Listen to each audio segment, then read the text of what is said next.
নমস্কাৰ হিমা ছবি চেনেলৰ অন্য এটি নতুন ভিডিঅ'লৈ আপোনালোক সকলোকে পুনৰবাৰ স্বাগতম জনাইছোঁ আৰু আজি আপোনালোকৰ বাবে ভাত ৰুটি আৰু পোলাওৰ সৈতে খাব পৰা এবিধ সুস্বাদু মাংসৰ ৰেচিপি লৈ আহিছোঁ গতিকে আহকচোন ৰেচিপিটো চাওঁ প্ৰথমতে মই এখন কেৰাহীত মিঠাতেল গৰম কৰি তাত এটা ডাঙৰ সাইজৰ আলু টুকুৰা কৰি ফ্ৰাই কৰি লৈছোঁ আলু আপোনালোকে প্ৰয়োজন অনুসৰি দিব মই লৰাৰ বাবেহে বিশেষকৈ দিছোঁ সেয়েহে কমকৈ দিছোঁ আৰু ৰঙচুৱা হোৱালৈ আলুখিনি ফ্ৰাই কৰি লৈছোঁ এয়া ফ্ৰাই কৰি লোৱা হৈ গৈছে তেল দেখিছে মই খুব বেছি তেলো দিয়া নাই আৰু অকণমান চেনি দি দিছোঁ যাতে ৰঙচুৱা ৰংটো আহে মাংসত আৰু যেতিয়া চেনিখিনি ৰঙচুৱা হৈ বাবুল ওলাবলৈ ধৰিলে তেতিয়া তাতে মই দুটা ডাঙৰ সাইজৰ পিঁয়াজৰ পেষ্ট দি দিছোঁ আৰু এখিলা তেজপাত দি দিছোঁ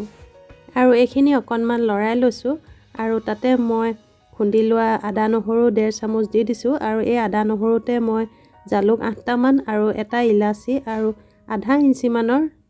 দালচিনি এডোখৰ খুন্দি লৈছিলোঁ আৰু ইয়াতে মই প্ৰয়োজন অনুসৰি হালধি দি দিছোঁ আৰু এতিয়া দেখিছে ধুনীয়াকৈ পিঁয়াজৰ পেষ্টৰ সৈতে আটাইখিনি মই মিক্স কৰি লৈছোঁ আৰু এইপিনে এটা বাটিত মই আধা চামুচ জিৰা গুড়ি আৰু 1 চামুচ ধনিয়া গুড়ি দিলোঁ আৰু তাতে মই আধা চামুচ মিট মছলা দি দিছোঁ আৰু অকণমান পানী দি এই মছলাখিনি গুলি লৈছোঁ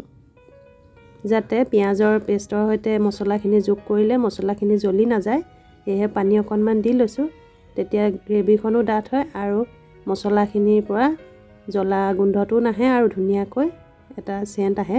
আৰু বাটিত থকা মছলাৰ সৈতে মই পুনৰ অকণমান পানী দি গুলি আটাইখিনি দি দিলোঁ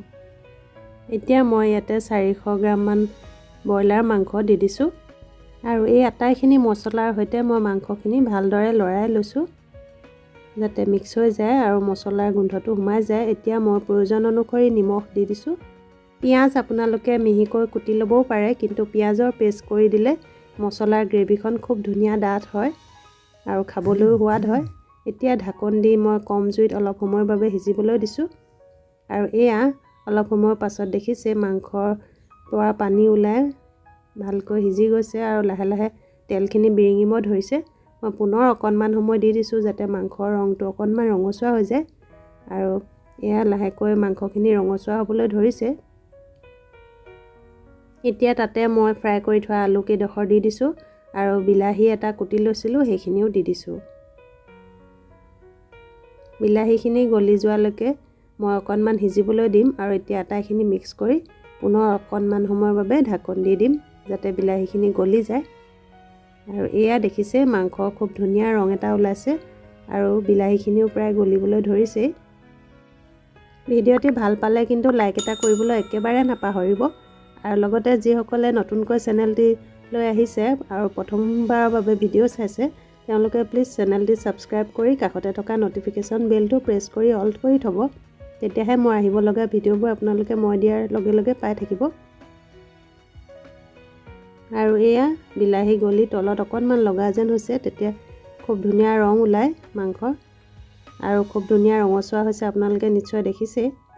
এতিয়া ইয়াতে মই গৰম পানী এড কৰি দিছোঁ গৰম পানী আপোনালোকে নিজৰ প্ৰয়োজন অনুসৰি দিব মই বেছি গ্ৰেভি নকৰোঁ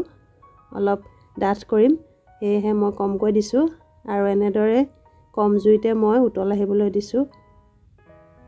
আৰু আলু মই 2-2 ভাঙি দিম যাতে গ্ৰেভিখন আৰু ডাঠ হয়